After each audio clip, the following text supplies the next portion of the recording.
தேவனுடைய பெரிதான கிருபையினாலும் அவருடைய பெரிதான இரக்கத்தினாலும் நாம் இங்கு கூடி வந்திருக்கிறோம். என்னை பொறுத்த வரைக்கும் இந்த இடத்துல நான் நிற்பதற்கு முதல் காரணம் நான் ஆராதிக்கிற இயேசு கிறிஸ்து. இரண்டாவது காரணம் என் ஆவிக்குரிய தகப்பனார் இஸ்ரவேல் அண்ணன். அவர் அண்ணன் கூட்டம் தான் எனக்கு திருப்தி. என்கிட்ட அவர் நான் 8 வயசுலேருந்து நான் பார்த்துக்கிட்டு இருக்கேன். சின்னதில் நான் அவர்கிட்ட நிறைய இந்த அடிக்கடி அவர் காது பூசி தருவார். சின்ன வயசில் நிறைய வாட்டி நான் அவர்கிட்ட அடிக்க மாட்டார், காது பூசி தருவார். இந்த தெய்வீக தருணத்தை எனக்கு கொடுத்த என் ஆவிக்குரிய தகப்பனாருக்கு உள்ளத்தின் ஆழத்திலிருந்தும் என் ஆவிக்குரிய தாய் அண்ணி அவர்களுக்கு உள்ளத்தின் ஆழத்திலிருந்து நான் நன்றியை செலுத்துகிறேன். உங்களையெல்லாம் காண செய்த என் தேவாதி தேவன் ராஜாதி ராஜனை உள்ளத்தின் ஆழத்திலிருந்து நான் அவருக்கு நன்றி வழி ஏறெடுக்கிறேன். எப்பொழுதுமே ஸ்மைல் அவர் ஸ்டைல்னு அடிக்கடி ஃபாதர் பிர்க்மன் செய்ய சொல்லுவார். கிறிஸ்தவர்களுடைய முகமே சிரித்த முகமாக தான் இருக்கணும். ஏன்கிட்ட அவங்க ஜெபிக்கிற முகம் எப்போதுமே பிரகாசமாக தான் இருக்கும். அது ஆணாக இருந்தாலும் சரி, பெண்ணாக இருந்தாலும் சரி. வேதம் சொல்கிறது, என்னை நோக்கி பார்த்த முகங்கள் பிரகாசம் அடைந்தது என்று. நம்ம ஜெபிக்கிற ஜெபம் அவரை நோக்கி தான் பார்க்குறோம். அந்த ஜெபம் அது ஜீவனுள்ள ஜெபமாக இருக்க வேண்டும், உள்ளத்தின் ஆழத்திலிருந்து வர வேண்டும். ஏதோ ஏனோ தானு சொல்லிட்டு ஜெபிச்சுட்டு போகிறது ஒரு கிறிஸ்தவர்களுக்கு அழகல்ல. கிட்டத்தட்ட நான் 8 வயசில் நாங்கள் சிந்தாதிரிப்பேட்டையிலேருந்து கோடம்பாக்கத்துக்கு நாங்கள் வந்தோம். வரும்போது வீட்டுக்கு எதிர்க்கவே அண்ணனுடைய சபை தான். அப்போ இயேசு என்ன யாருன்னு எனக்கு தெரியாது.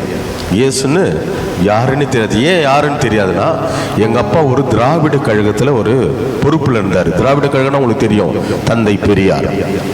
தந்தை பெரியார் என்பவர் சாமியே இல்லை, கடவுள் இல்லை என்று ஒரு கொள்கையோடு வாழ்ந்தவர்.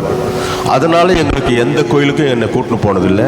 எங்கள் குடும்பத்தை எங்கள் அம்மா பயங்கர பக்தி இந்து. எங்கள் அம்மா பேர் ராஜலட்சுமி, எங்கள் அப்பா பேர் ராமகிருஷ்ணன். ஸோ எங்கள் அம்மா எங்கள் அப்பாவுக்கு அப்படியே ஆப்போசிட்டாக இருப்பாங்க. எங்கள் அப்பா பயங்கர கருப்பு, எங்கள் அம்மா பயங்கர சிகப்பு. 2 பேர் கலர்லேயும் நாங்கள் இல்லை. இந்த 7 பேரில் நாங்கள் யாருமே இல்லை. மாநிறமாக தான், 2 பேரும் மாநிறமாக தான் இருக்கணும்னு வச்சுக்கிறேன். இப்படி நான் கடைசியில் எங்கள் அக்கா, நான், எங்கள் தம்பி 3 பேர் தான். இந்த 3 பேர் அடிக்கிற லூட்டி வீட்டில் தாங்க முடியாமல் தரன்னு 3 பேர் எடுத்துன்னு அண்ணங்கிட்ட விட்டுருவாங்க. இஸ்ரவேல் நீ தான் இதை பார்த்துக்கணும், இவங்களை உங்ககிட்ட தான் விட்டுறேன்னு சொல்லிட்டு எங்கள் அம்முதா, நான், எங்கள் தம்பி ஆவிக்குரிய ஜீவத்தில் வளர்த்துரு எங்கள் அண்ணன் தான். எங்கள் தம்பி என்னை விட அதிகமாக வசனம்லாம் சொல்லி பைபிள்லாம் பரிசு வாங்குவான், எல்லாம் பண்ணுவான். 8 வயசில் அண்ணனோடு கூட சேர்ந்து, அண்ணனுடைய அப்பாவோடு கூட சேர்ந்து நாங்கள் கிராம ஊழியம் பண்ணியிருக்கோம். 8 வயசு முத நான் சொன்ன ஒரு வார்த்தை வசனம், வருத்தப்பட்டு பாரம் சுமக்கிறவர்களே நீங்கள் எல்லோரும் என்னிடத்தில் வாருங்கள், நான் உங்களுக்கு இளைப்பாறுதல் தருவேன் என்று சொன்ன அந்த வார்த்தை, வருத்தம்னா என்னானே தெரியாத அன்னைக்கு அந்த வருத்தப்பட்டு பாரம் சுமப்படுன்னு சொன்னேன். ஏன்னு கேட்டால் அண்ணன் கொடுக்குற அந்த ஜாமு, அந்த பன் பட்டர் ஜாமு, மிக்சரு, பிஸ்கெட்டுக்காக இதெல்லாம் நாங்கள் சொல்லுவோம். அப்போ தேவன் போட்ட அந்த எங்களுக்கு உள்ள போட்ட அந்த விதை, அண்ணன் கொடுத்த அந்த வழி, விசாலமான வழி, இன்னைக்கு 35 வருடமாக கிராம ஊழியங்களை நாங்கள் செய்து கொண்டிருக்கிறோம். அன்னைக்கு போட்ட விதை, அந்த விதை விருட்சமாச்சு அனைவருக்கும் மிகப்பெரிய ஒரு உதாரணத்துவமாக நாங்கள் வாழ்ந்து கொண்டு வரோம். அது மாத்திரமல்ல, கேரல்ஸ் போனால் எங்கள் 2 பேர் தான் கூப்பிடுவார், என்னையும் எங்கள் தம்பியை தான் கூப்பிடுவார். பாருங்கள், அன்றைக்கி நான் கேரல்ஸில் நான் தான் சத்தம் போட்டு பாடுவேன். நம்ம அன்னைக்கு தெரியும் அந்த பாட்டு, இன்னும் அந்த பாட்டு வரி எனக்கு ஞாபகம் இருக்கிறது. ஆராரோ நாம் பாடிடுவோம் பிறந்த நமது பாலனுக்கே, ஆராரோ நாம் பாடிடுவோம் பிறந்த நமது பாலனுக்கே. 8-9 வயசில் பாடின பாட்டு இன்னைக்கு எனக்கு 63 வயசு ஆகிறது. அன்னைக்கு பாடின பாட்டு. கிறிஸ்மஸ் டைமில் கேரல்ஸ் போவோம். இன்னும் அந்த பாட்டு ஒரு சில பாட்டு எனக்கு மறந்து போச்சு. இந்த ஒரு பாட்டு அதிகமாக அதே போல தேவனை அதாவது அவரை வந்து தூங்க வைக்கிறதுக்காக ஆரிராரோ தேவராஜ பாலகனை ஆரிராரோ தூங்கு கண்ணே ஆரிராரோ ஆரிராரோ தூங்கு கண்ணே ஆரிராரோ ஆரிராரோ. கிட்டத்தட்ட எத்தனை வருஷம்னு நீங்க முடிவு பண்ணிக்கலாம். 55 வருடங்களுக்கு முன்பாக இந்த பாடல் இன்னும் என் மனதிலே ஒரு பசுமை நிழலோட்டமாக ஓடிக்கொண்டிருக்கிறதுனா அதுக்கு ஒரே காரணம் கர்த்தராகிய இயேசு கிறிஸ்துவும் எனக்கு அண்ணன் போட்ட அந்த காட்டின அந்த வாசல் தான். நாங்கள் எங்கள் குடும்பத்தில் 7 பேர். அண்ணன் குடும்பத்தில் கிட்டத்தட்ட 9 பேர் நினைக்கிறேன். பெரிய அண்ணன் பேர் பெஞ்சமின், 2வது இஸ்ரேல் அண்ணன், 3வது தானியல் அண்ணன், 4வது சகாயம், 5வது மேனியல், 6வது டேவிட், 7வது ரூபன், அந்த ரூபன் மறிச்சிட்டாரு, 8வது ஞானம், 9வது ரூத்து ஜெபவனி. 9 பேர், 8 ஆம்பளை பிள்ளைங்க, ஒரே ஒரு பெண் பிள்ளை. எந்த பிள்ளைகளும் வெளியே வராதுன்னு அவங்க சொல்லுவாங்க. 1 வயசு 2 வயசு வரைக்கும் அவங்க அந்த அம்மா வெளியே விட மாட்டாங்களாம். ஆனால் நாங்கள் போன அன்னைக்கு ஞானம் இவங்கெல்லாம் ரொம்ப அழகா, சின்னதில் ரொம்ப அழகா இருக்கும் பிள்ளைங்க. ஞானம் ரொம்ப அழகா இருப்பான். அதே போல ரூத்து, 2 பிள்ளைங்களும் நாங்கள் தூக்கி வளர்த்த பிள்ளைங்க. 2 பிள்ளைங்களும் நாங்கள் தூக்கி வளர்த்த பிள்ளைங்க. அப்படி எங்களுடைய குடும்பம் ஆவிக்குரிய ஜீவியத்தில் மாத்திரமல்ல, மாம்சத்துக்குரிய ஜீவியத்திலும் எங்கள் குடும்பம் ஒற்றுமையானது.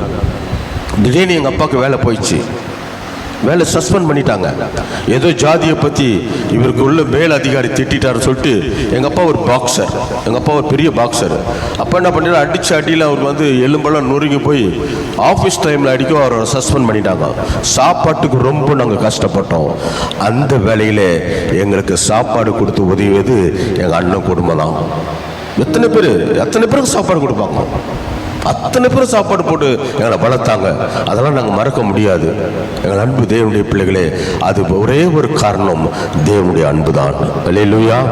ஆகவே தேவனுடைய பெரிதான கிருபையினாலும் தேவனுடைய பெரிதான இரக்கத்தினாலும் அன்னைக்கு இப்போ பாடின பாட்டெல்லாம் நான் எனக்காய் ஜீவன் விட்டு இந்த சபை அண்ணன் சபையில் தான் நான் கேட்டிருக்கேன். அண்ணன் சபையில் தான் கேட்டிருக்கேன். பாடின பழைய பாட்டெல்லாம் நான் அண்ணன் சபையில். இப்போ தான் புது பாட்டு, எந்த பாட்டு எதுன்னு தெரியாத நம்ம பாடினுக்கிறோம். ஆனால் இன்னைக்கு பாடின இந்த சபையில் பாடின பாட்டு அத்தனையும் அது பரிசுத்த ஆவியானவரால் எழுதப்பட்ட, பரிசுத்த ஆவியானவருடைய ஒவ்வொரு வார்த்தையும் கொடுக்கப்பட்ட வார்த்தைகள். ஒரு சில பாட்டு ஃபாதர் பெர்க்மன் செய்ய பாட்டு கூட அவர் ஒவ்வொரு கேசட்டுக்கும் 40 நாள் உபவாசம் இருப்பார். ஆகவே அந்த கேசட் ஏன் உலக பூரா போறதுன்னா பயபக்தியோடு இருக்கும். தேவ பயம் இருக்க வேண்டும், ஒரு தேவ நடுக்கம் இருக்க வேண்டும். வேதம் சொல்கிறது, முதலாவது என்னுடைய ராஜ்யத்தையும் நீதியையும் தேடுங்கள், அப்போது இவைகளெல்லாம் உங்களுக்கு கூட கொடுக்கப்படும் என்று சொல்லப்படுகிறது. நம் தேவன் வாரி வள்ளல். அந்த வாரி வள்ளலிடமிருந்து நாம் பெற்றுக்கொள்வதுதான் ஒரு தயக்கமாக. என்ன தயக்கம்? அவரை தேட மறுக்கிறோம், அவரை தேட மறுக்கிறோம். அன்னைக்கு அவர் சொன்ன ஒவ்வொரு வார்த்தையும். இன்னைக்கு நான் பேங்க்ல வேலை செஞ்சதுக்கு ஒரு காரணம் எங்க அண்ணனுடைய சண்டே கிளாஸ் தான். சண்டே கிளாஸ்ல நாங்கள் போய் கலந்துக்குவோம். அப்போ அந்த சண்டே கிளாஸ் டீச்சர் சொன்னாங்க, குண்டா இருப்பாங்க. அப்போ சொல்லுவாங்க, தம்பி ஏசப்பா எதை கேட்டாலும் கொடுப்பாரு, சின்ன பிள்ளைன்னு கூட பார்க்க மாட்டாரு, யார் எதை கேட்டாலும் கொடுப்பாரு, அதுதான் ஏசப்பான்னு சொல்லுவாங்க. நாங்கள் சின்ன வயசில் வந்து அப்போல்லாம் ஆனுவல் லீவ் வந்து 2 மாதம் 3 மாதம் கூட விடுவாங்க. அப்போ பாருங்கள், எங்கள் அப்பா என்ன பண்ணுவார், நாங்கள் பண்ண அமுக்கிறதுல டெய்லர் கடையில் ப்ரெஸ்ஸில் கொண்டு போய் விட்டுருவார். அந்த லீவ் டைமில் சம்பளத்துக்காக இல்லை, எங்களுடைய கலாட்டா அடங்கணும், எங்களுடைய அட்டுவையெல்லாம் பார்க்கக்கூடாதுன்றதுக்காக எங்களை போய் இதில் டெய்லர் கடையில் விட்டுருவார். சீசன் வந்துடும், Christmas season, Deepavali season, Pongal சீசன்லாம் வரும்போது தூங்கவே முடியாது. நான் வந்து தூக்கத்தில் கும்பகர்னேன், விட்ட 3 நாள் கூட தூங்குவேன். அப்படியாப்பட்ட எண்ணத்தில் போய் அந்த நைட் அண்ட் டே காஜா தைக்கிறதுக்கு, பட்டனு தைக்கிறதுலாம் விட்டுருவாங்க. அப்போ நான் ஒருத்தர் கேட்டேன், ஆனா நைட் டியூட்டி இல்லாத வேலை எதுனான்னு கிடையாது. ஏன்னா எங்கள் அப்பா நைட் டியூட்டிலாம் போயிடுவார். 6-2, 2-10, 16 எல்லா இடத்துலையும் நைட் டியூட்டி இருக்குதுப்பா. பேங்க்கில் மட்டும் தான் நைட் டியூட்டி இல்லைன்னு சொன்னார். அப்போ நான் ஏசப்பா கிட்ட ஒரு ஜெப விண்ணப்பம் வச்சேன். ஏசப்பா, எனக்கு வேலைன்னு ஒன்று கிடைச்சா நைட் டியூட்டி இல்லாத வேலை கிடைக்கணும் அப்படின்னு நான் வேண்டேன். எப்போ எந்த நேரத்தில் அந்த தூக்கத்துக்காகவே அதை நான் வேண்டேன். இன்னொன்று எனக்கு நல்லா ஞாபகம் இருக்குது பாருங்க. நான் வேண்டும் போது 9 வயசு, அதை தேவன் 30 வயசுல எனக்கு கொடுத்தார். அல்லேலூயா. இதை ஏன் சொல்றேன்னா, தேவன் எதை கேட்டாலும் கொடுப்பார். ஆனா நீ கேட்கிற விதம் எப்படி, அதாவது விசுவாசத்தோடு எதை கேட்டாலும் நீ அதை பெற்றுக்கொள்வாய் என்று வேதம் சொல்கிறது. எனக்கு ரயில்வேல இன்டர்வியூ வந்தது. நான் ரயில்வேல குறைச்சி சொல்ல, டெலிபோன்ஸ்ல இன்டர்வியூ வந்தது, அதுவும் கிடைக்கல. கிட்ட போயிட்டு இன்டர்வியூ பாஸ் ஆன, மெரிட்ல பாஸ் ஆனேன். ஆனா அது எனக்கு ஆர்டர் வரல. அதே போல கார்பரேஷன்ல மோட்டர் ஆபரேட்டர் எனக்கு இன்டர்வியூ வந்தது, மெரிட்ல பாஸ் பண்ணேன். ஆனா எனக்கு ஆர்டர் வரல. ஏன்னா நான் கேட்டது எது, நைட் டியூட்டி இல்லாத வேலை. இந்த சின்ன பையன் உனக்கு அதெல்லாம் செய்ய மாட்டேன்னு சொன்னாரா? இல்லை. என் அன்பு வாலிப பிள்ளைகளை, சின்ன பிள்ளைகளை உங்களுக்கு நான் சேர்த்து சொல்றேன், நீ எதை கேட்டாலும் தேவன் தருவார், எதை கேட்டாலும். ஆனா கேட்கிற விதம் எப்படி, உன்னுடைய நோக்கம் எப்படி, உன்னுடைய பார்வை எப்படி, இதான் நம்ம தேவன் நமக்கு பார்க்கிற. மனுஷன் முகத்தை பார்க்கிறான், என் தேவன் உள்ளத்தை ஆராய்ந்து பார்க்கிறார். அதே போல அண்ணன், நான், அது அப்பா எல்லாம் சேர்ந்து ஊழியம் பண்ணியிருக்கிறோம். எத்தனையோ காரியங்களில் இந்த எங்கள் அண்ணன் குடும்பம் எனக்கு உதவிகரமாக இருந்தது. ஆனால் நாங்கள் எங்கே போனாலும் இந்த குடும்பத்தை நாங்கள் மறந்ததே கிடையாது. அடிக்கடி நான் கோடம்பாக்கம் வரும்போதெல்லாம் அண்ணன் அந்த 7ஆம் தெரு வராமல் போக மாட்டேன். யாரும் டேனியல் அண்ணன் பார்ப்பேன். இது முடிஞ்சா டேவிட் இருந்தால் டேவிட் பேசிட்டு வருவேன். எல்லாரையும் பார்த்து தான் வருவேன். ஏன்னு அந்த அன்பு, தேவன் கொடுத்த அந்த அன்பு. நான் என்ன பார்க்கலன்னா அவர் அடிக்க போறாரா, என்ன திட்ட போறாரா, இல்லை என்ன தப்பா நினைக்க போறாரா? இல்லை, அந்த தேவனுடைய அன்பை நமக்கு தரித்து கொண்டது தான் அந்த நன்றி மறவாத அந்த காரியத்தில் அந்த நட்பை நம்ம தொடர்கிறோம். அல்லேலூயா. என் அன்பு தேவனுடைய பிள்ளைகளே, இப்போ நாங்கள் ஒவ்வொரு மாதமும் 2வது சனிக்கிழமை நாங்கள் கிராமத்துக்கு போகிறோம். இன்னைக்கு கூட இந்த சபையில் நம்ம சகோதரர் பக்கம் அதிகமாக வர வேண்டும். ஒருத்தர் ஒரு ஆத்மாவை இந்த சபைக்கு இங்கே கூட்டிகிட்டு வரணும். நாங்கள் 1000கணக்கான ஆத்துமாக்களை நான் சபையில் சேர்த்துக்கிறேன் என்று இந்த பலிப்பீடத்தில் நின்று தேவனுக்குள்ளாக நான் பெருமை பாராட்டுகிறேன். உளுந்தூர்பேட்டை பகுதியில் நாங்கள் கிராம ஊழியம் போனோம். கிராம ஊழியம் போகும்போது நாங்கள் எப்பவுமே ஸ்ட்ரேஞ்சர் கொண்டு போயிடுவோம். ஸ்ட்ரேஞ்சர் கொண்டு எப்படின்னா சார்ஜர் போட்டு கொண்டு போயிடுவோம். முத ஒரு இடத்துல போய் போடுறோம், அதை சொல்லி தான் ஆகணும். முத இடத்துல போய் கொண்டு போடும்போது ஒரு சகோதரர் பைக்கில் வந்தார். இந்த யார் இங்கே, உங்களை யார் இங்கே மைக் பூச்சி பேச சொல்லுதுன்னாரு. யாரும் சொல்லி நாங்கள் தான் வந்தோம் அப்படின்னு. யாருடைய பர்மிஷன் கேட்டுக்க, யார் பர்மிஷனும் எங்களுக்கு தேவையில்லை. இது நாங்களும் சென்னையில் தான் வந்திருக்கிறோம், நீங்களும் தமிழில் தான் இருக்கீங்க. இல்லை என்னை கேட்காம இங்கே நீ நடத்தக்கூடாது, ஏற கட்டிக்க அப்படின்னு. இங்கே யாராவது கரண்ட்டு குத்திங்கன்னா உங்களை அப்படியே தொலைச்சி விடுன்னு சொல்லிட்டு அவர் போயிட்டாரு. நாங்கள் என்ன பண்ணி, நம்மக்கிட்ட அந்த ஸ்டேஞ்சர் சார்ஜர் இருக்குல்ல, அவர் போயிட்டாரு. நாங்கள் என்ன பண்ணோம், பாட்டு பாட ஆரம்பித்தோம். பாட்டு பாட ஆரம்பித்ததும் ஒரு அதாவது கிட்டத்தட்ட ஒரு 40 வயசு மதிக்கத்தக்க ஒரு சகோதரி அங்கேருந்து ஆடிக்கிட்டு வராங்க, பிசாசு பிடிச்சிட்டு. இங்கே பாட்டு பாட அங்கே ஆடிக்கிட்டு வராங்க. நாக்கு உழுது தை மாதிரி இது வரைக்கும் தொங்கினுக்குது. நாக்கு தொங்க போட்டு ஆடி வராங்க. ஆடிட்டு கிட்ட வந்ததும், உன் பேர் என்னன்னு கேட்டா, ஏவலா அப்படின்னு அடி பெறல்து பிடிச்சி முடிய பிடிச்சி நிற்க வச்சோம். அதுக்குள்ள இவர் சத்தத்தை கேட்டு ஓடியாந்தாரு. யாரு? எங்களை போடவானான்னு சொன்ன அந்த சகோதரன் இந்த சத்தத்தை கேட்டு ஓடியாது. எந்த சத்தம்? பாட்டு சத்தம் கேட்டு ஓடியாந்து, உங்களை யார் பாட சொன்னது, உங்களை யார் கரண்ட் குத்தான்னு பார்த்தா கடைசியில் இந்த பிறனுங்கிறாங்க பாரு, பிசாசு பிடியில. அது யாருன்னா இவருடைய மனைவி தான் பிறனுங்கிறாங்க. இவருடைய மனைவி பிறனுங்கிறாங்க. இவர் பயந்துட்டாரு. என்னாச்சு, என் மனைவிக்கு என்னாச்சு? ஒன்றே இல்லை சகோதரர், ஒன்றே இல்லை, கொஞ்ச நேரம் அமைதியாக நில்லுங்க, இது சரியாடின்னு சொல்லிட்டு ஜபம் பண்ணி முடித்த பிறகு அவங்க அமைதியானாங்க. அமைதியான பிறகு சொன்னார், ஆமாங்க ஐயா, இது ஒரு வாரமாக என் மனைவி என்கிட்ட தகராறு பண்ணிக்கிட்டே இருந்தா. சரியா சாப்பாடு போட மாட்டா, சரியா சமைக்க மாட்டா, என்கிட்ட எதிர்த்து பேசிட்டு இருந்தா ஒரு வாரமா. இதனால தான் இனிமேட்டு சமாதானம் ஆயிடும். எந்த சகோதரன் இதை சொல்ல வேணாம், இங்க சுவிசேஷம் சொல்ல வேணான்னு சொன்னாரோ அந்த சகோதரன் முதலாவதாக ஒப்பு கொடுத்தார். ஒப்பு கொடுத்தார். வேற யாரும் இல்லை, அந்த ஊர் கவுன்சிலர் அவரு. நான் அதாவது வில்லேஜ்லாம் பாருங்க, நாட்டாம கவுன்சிலர் என்ன சொன்னாங்களோ அதுதான் கேட்பாங்க.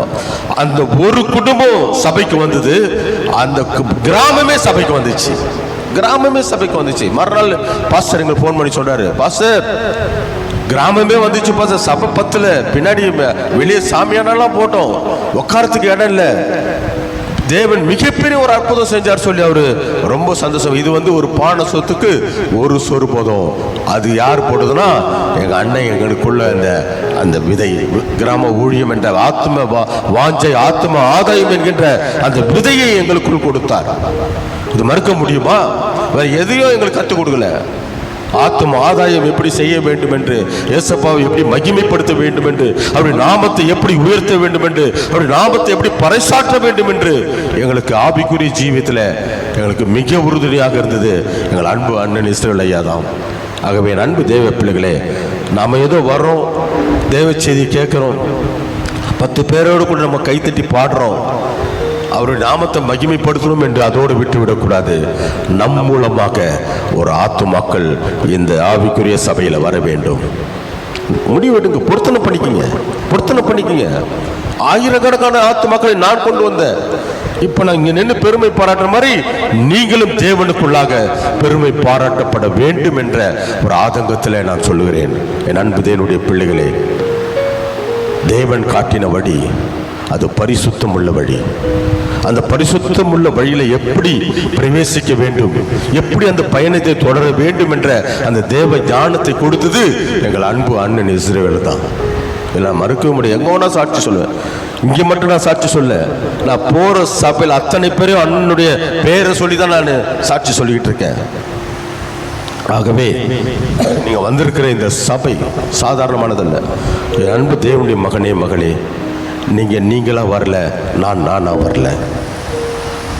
தேவனுடைய சித்தத்தின்படி நம்ம இங்க வந்து அமர்ந்திருக்கிறோம். உன்னை தகுதிப்படுத்தி இங்க அழைத்து வந்திருக்கிறார், உங்களை பரிசுத்தப்படுத்தி இங்கே அழைத்து வந்திருக்கிறார். நீ எனக்கு ஆராதனை செய்ய நீ மட்டுமே உரியவன் என்று சொல்லி உன்னை தகுதிப்படுத்தி சபைக்கு அழைத்து கொண்டு வந்திருக்கிறார். ஆகவே ஏதோ நம்ம தானா வந்தோம், நம்முடைய நினைவு தான் வந்தோம் இல்லை. நீ போகும் விடமெல்லாம் நான் உன்னோட கூட இருப்பேன் என்று சொன்ன அந்த தேவன் உன் அருகில் அமர்ந்து கொண்டிருக்கிறார். அல்லேலூயா. தேவ தூதர்களோடு வந்து அமர்ந்திருக்கிறோம். ஆகவே இந்த தெய்வீக தருணத்தை கொடுத்த இன்னும் நிறைய சொல்லிக்கிட்டே போகலாம், அதுக்கப்புறம் கோடம்பகத்தை விட்டு வெளியே வந்தேன், காலி பண்ணிக்கிட்டு எங்கள் சித்தப்பா வீட்டுக்கு வந்து அடைக்கலம் போனேன். என்கிட்ட அப்பாவுக்கு வேலை இல்லை, வாடகை கொடுக்க முடியல. நேரம் இங்கே வந்த பிறகு நான் பின்மாற்றத்தில் போயிட்டேன். எல்லா பழக்கமும் வந்தது எனக்கு, எல்லா விதையும் தெரியும். நான் கராத்தே பண்ணுவேன், பாக்ஸிங் போடுவேன், குங்ஃபூ பண்ணுவேன், ஜிம்னாஸ்டிக் பண்ணுவேன், எல்லாமே ஜிம்னாஸ்டிக், வெயிட் லிஃப்டர். நான் எல்லாமே கற்றுக்கிட்டேன். எதுக்காகனா நான் ஒரு அடியாளா ஒரு பெரிய கேங்கில் இருந்தேன். பெரிய கேங், மிகப்பெரிய ஒரு கேங்.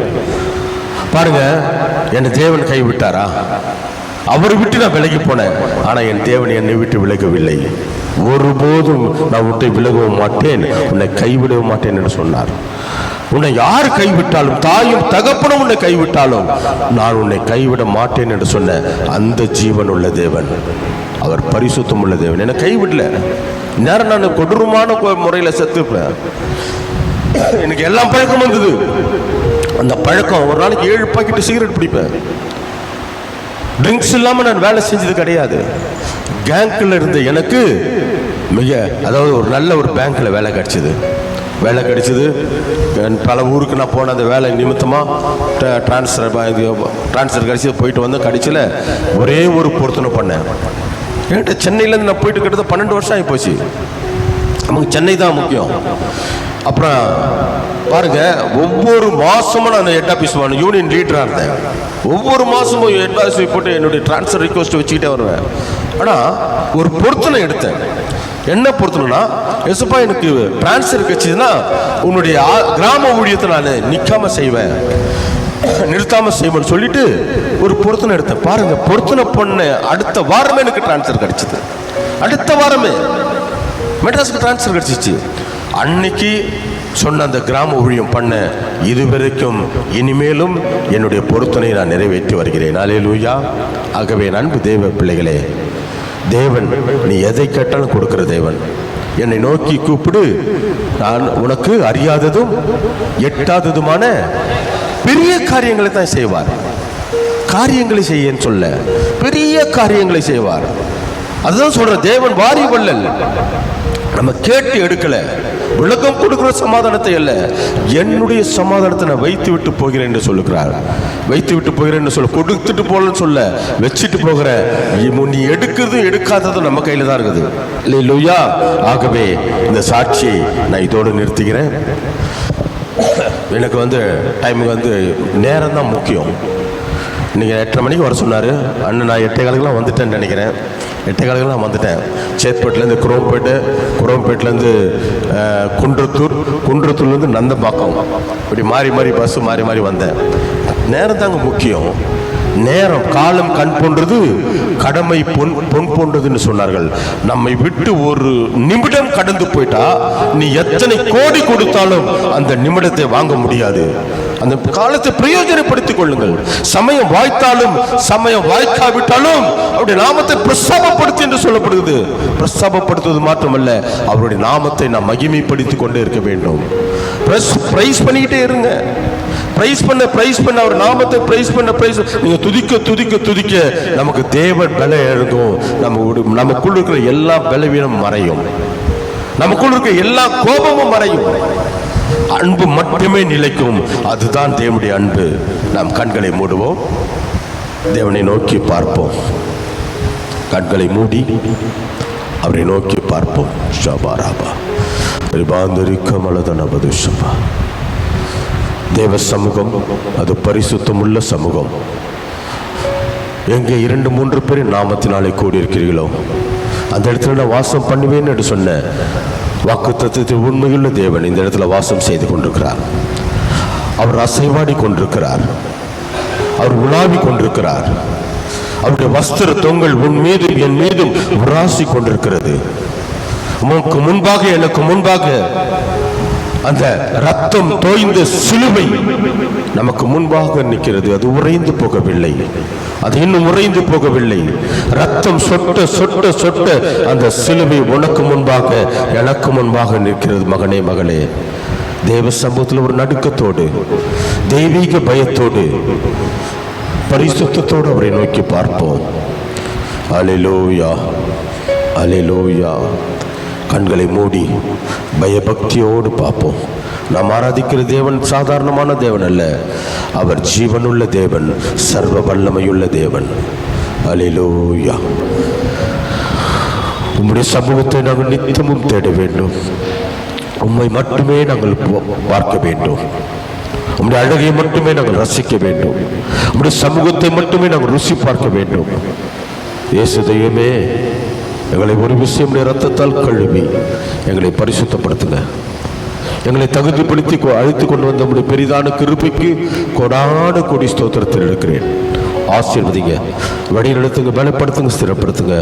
இயேசுவின் நாமத்தில் பிதாவே, அல்லேலூயா. என் அன்பு தேவ பிள்ளைகளே, நாம் வேதத்தை திறந்து கலாத்தியர் எழுதின நிருபம் 6ஆம் அதிகாரம் 17வது வசனத்தை எடுத்தவர்கள் தெய்வீக பயத்தோடு, தெய்வீக நடுக்கத்தோடு வாசிப்போம், கேட்போம். இனிமேல் ஒருவனும் எனக்கு வருத்தம் உண்டாகாத இருப்பனாக, கர்த்தராகிய இயேசுவினுடைய அச்சு அடையாளங்களை நான் ஒரே சரீரத்திலே நான் தரித்து கொண்டிருக்கிறேன். அச்சு அடையாளங்களை நான் ஒரே சரீரத்திலே தரித்து கொண்டிருக்கிறேன் என்று பவுல் அடிகளார் கலாத்தியருக்கு எழுதின நிருபத்தில் எழுதப்பட்டிருக்கிறது.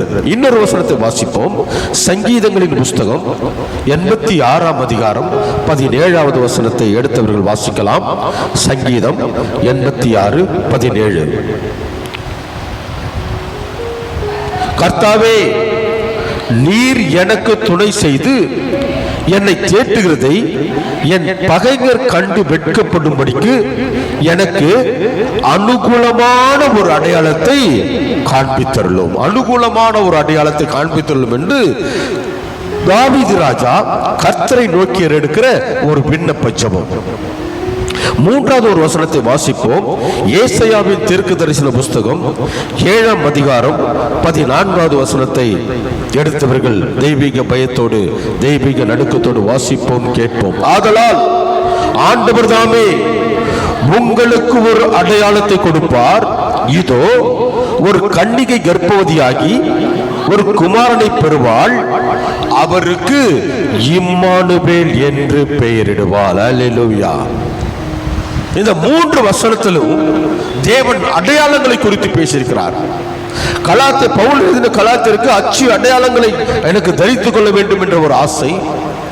சங்கீதக்காரன் சொல்கிறார், அனுகூலமான ஒரு அடையாளத்தை எனக்கு கொடுக்க வேண்டும் என்று. ஏசாயா தீர்க்கதரிசனத்தில் தேவன் சொன்ன அந்த வெளிப்பாட்டின் மூலமாக ஒரு அடையாளத்தை உனக்கு கொடுப்பார். ஆண்டவர் தாமே உனக்கு ஒரு அடையாளத்தை கொடுப்பார் என்று. என் அன்பு தேவ பிள்ளைகளே, அடையாளம் என்பது மனிதனுக்கு மட்டுமல்ல, தெய்வத்துக்கும் அடையாளம் தேவைப்படுகிறது என்று வேதாகமத்தில் மிக தெளிவாக சொல்லப்படுகிறது. ஒரு தெய்வத்துக்கும் மனிதனுக்கும் அடையாளம் என்பது மிகப்பெரிய வேறுபாடு, மிகப்பெரிய ஒரு வித்தியாசம். மனிதனுக்குள்ள ஒரு அடையாளம் என்பது ஒவ்வொரு மனிதனுக்கும் ஒரு முகவரியை போன்றது அடையாளம். ஒவ்வொரு மனிதனுக்கும் அடையாளம் என்பது ஒரு முக்கியமான ஒரு அம்சம், ஒரு முதன்மையான அம்சம், முதலிடமான முத்தாய்ப்பான ஒரு அம்சமாக இருக்கிறது. அடையாளம் மிக முக்கியம். அடையாளம் இல்லாமல் இந்த உலகத்தில் யாரையும் நீ சுட்டி காட்ட முடியாது. அது மாத்திரமல்ல, உலக பிரகாரமான காரியமானாலும் சரி, நாம் சார்ந்திருக்கும் சமுதாயத்தின் காரியமாக இருந்தாலும் சரி, நம்முடைய வாழ்க்கையின் அந்த வாழ்க்கை வாழ்கிற அந்த காரியமாக சரி, அடையாளம் மிக முக்கியமாக காணப்படுகிறது. ஆனால் முக்கியமாக காணப்பட்டாலும் அந்த அடையாளம் ஒவ்வொரு வாழ்க்கைக்கும் ஒவ்வொரு நபருக்கும் அது மாறுபாடாகவும் வேறுபாடாகவும் காணப்படுகிறது. அன்பு தெய்வ பிள்ளைகளே, அடையாளத்தை நாம் விசேஷப்படுத்தி நான் சொல்ல வேண்டும் என்றால், கூர்ந்து கவனிக்க வேண்டும் என்றால், அடையாளம் நாம் பேசுகிற மொழியின் மூலமாக வெளிப்படும். அடையாளம் ஜாதி மதத்தின் மூலமாக வெளிப்படும். அடையாளம் நாம் சாப்பிடுற உணவு மூலமாக வெளிப்படும். நீ எந்த உணவு சாப்பிட நீ சொன்னாவே சாப்பிடுற விஷயம் பார்த்தாவே நீ தமிழ்நாட்டுக்காரன், நீ கேரளாக்காரன், நீ ஆந்திராக்காரன் சொல்லலாம். உணவு மூலமா தெரியும். நான் போடுகிற இந்த உடையின் மூலமாக அடையாளம் வெளிப்படும். நான் பேசுகிற மொழியின் மூலமாக அடையாளம் வெளிப்படும். நான் வாழ்கிற இந்த நாட்டின் மண்ணின் மூலமாக வெளிப்படும். இப்படி அடையாளத்தை சொல்லிக்கிட்டே போலாம். என் அன்பு தேவ பிள்ளைகளே, ஒவ்வொருவருக்கும் ஊரறிய பேரறிய உலகறிய ஏன் உறவறிய பேர் வச்சாலும் அந்த பேரு பின்னாடி படும், அடையாள பேர் தான் முன்னாடி வரும். அல்லேலூயா. என் அன்பு தேவ பிள்ளைகளே, அடையாளம் மிக முக்கியமானது. அது அரசியல் களமானாலும் சரி, அது சினிமா துறையானாலும் சரி, அது மாத்திரமல்ல பொது வாழ்க்கையானாலும் சரி, அடையாளம் என்பது முதலிடமாக இருக்கிறது. அதுதான் முக்கியமானதாக இருக்கிறது. எக்ஸாம்பிள் ஒன்று சொல்ல போனோம்னா, சுதந்திரம் என்ற அடையாளத்தை சொன்னாலே பேர் யார் பேர் ஞாபகம் வரும்? எஸ், குழந்தை சொல்லுது. சுதந்திரம் என்ற அடையாளத்தை சொன்னாலே காந்தி தாத்தா ஞாபகம் வருது. காந்தி தாத்தா அந்த குழந்தை பார்த்துருக்குதா? நானே பார்க்கல, எப்படி அந்த குழந்தை பார்த்துருக்கோம்? ஏன் எங்கள் அப்பாவும் பார்த்துருக்க மாட்டாரு.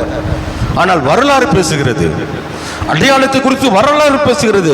சுதந்திரம் என்று சொன்னாலே மகாத்மா காந்தியினுடைய பெயர் தான் ஞாபகம் வரும். அது மாத்திரமல்ல, சட்டம், லா, அது அரசியல் சட்டமானாலும் சரி, வழக்காடும் சட்டமானாலும் சரி, அந்த சட்டம் என்று சொன்னாலே யார் ஞாபகத்து வருது? எஸ், கரெக்டா சொன்னாங்க. டாக்டர் அம்பேத்கர், டாக்டர் பாபா சாஹேப் அம்பேத்கர் தான் சட்டத்தை இயற்றியவர். அடையாளத்தை சொன்னாலே பேர் சொல்றாங்க. இப்போ சட்டம்லாம் போயிடுச்சு, ஜெய் பீம்னா தான் அம்பேத்கர் சொல்றாங்க. அதனால உண்மை. என் அன்பு தேவ பிள்ளைகளே, ஜாதி மத ஒழிப்பு, சுயமரியாதை, இதை சொன்ன யார் ஞாபகம் வரும்? யார் ஞாபகம் வரும்? தந்தை பெரியார். எஸ், எல்லா சகோதரி சொன்ன ஜென்ஸ் ஒரு சகோதரருக்கு ஒருத்தரும் ஒன்று கூட சொல்ல மாட்டேங்கிறாங்க. தந்தை பெரியார். ஜாதி மத ஒழிப்பு, சுயமரியாதை. இன்னைக்கு நான் ரோட்ல தொண்டை தோல் மேல போட்டு போறனா, ஷர்ட் பேண்ட் போடுறானா, அது தந்தை பெரியார் போராட்டம் பண்ணி பெற்றுக்கொண்ட அந்த அதிகாரத்தை பெற்றுக்கொண்டது. இல்லைன்னா நம்ம இடுப்புல துண்டை கட்டின்னு சட்டை போடாம துண்டை கட்டின்னு தான் வெளியே போக முடியும். செருப்பு கூட போட முடியாது. ஒரு காலத்துல இருந்தது, எங்க அப்பா காலத்துல அது இருந்தது. அண்ணனுக்கு தெரியுமான்னு தெரியல, அவர் இப்ப கேள்விப்பட்டிருப்பாரு, பார்த்திருப்பாரு. இன்னைக்கு பேண்ட் ஷர்ட் செருப்பு நம்ம இஷ்டத்துக்கு நம்ம போறோம்னா அது தந்தை பெரியாருடைய சுயமரியாதை போராட்டம் தான். இதெல்லாம் நான் சொல்றது சுயமரியாதை, அது எல்லாருக்கும் தேவை. அது மாத்திரமல்ல, கடமை, கண்ணியம், கட்டுப்பாடு சொன்னாவே எஸ் அறிஞர் அண்ணா. கடமை, கண்ணியம், கட்டுப்பாடு, அடையாளத்தை சொல்லாம பேர் சொல்லிடுறோம். இதெல்லாம் முக்கியமான ஒரு காரியம், மிகப்பெரிய தலைவர்களுடைய காரியம். இந்த தலைவர்கள் எல்லாம் இந்த உலகத்தில் ஜெனிப்பிக்க வைத்தது நாம் ஆராதிக்கிற இயேசு கிறிஸ்து. கடமை, கண்ணியம், கட்டுப்பாடு. தமிழ்நாடு அவர் தான் பேர் வச்சாரு. ஏன் தமிழ்நாடு நான் பேர் வச்சாரு? யோசித்து பாருங்க. கேரளா மாநிலம், ஆந்திர மாநிலம், கர்நாடக மாநிலம், இந்த இந்தியாவில் இருக்கிறது எல்லாமே மாநிலம் தான். ஆனா இந்தியாவில் இருக்கிற தமிழ் மாநிலம் இல்லை, தமிழ்நாடு. இதுதான் அண்ணா கொண்டு வந்தது, அறிஞர் அண்ணா கொண்டு வந்து மிகப்பெரிய ஒரு சட்டம். எல்லாமே மாநிலம் தான்.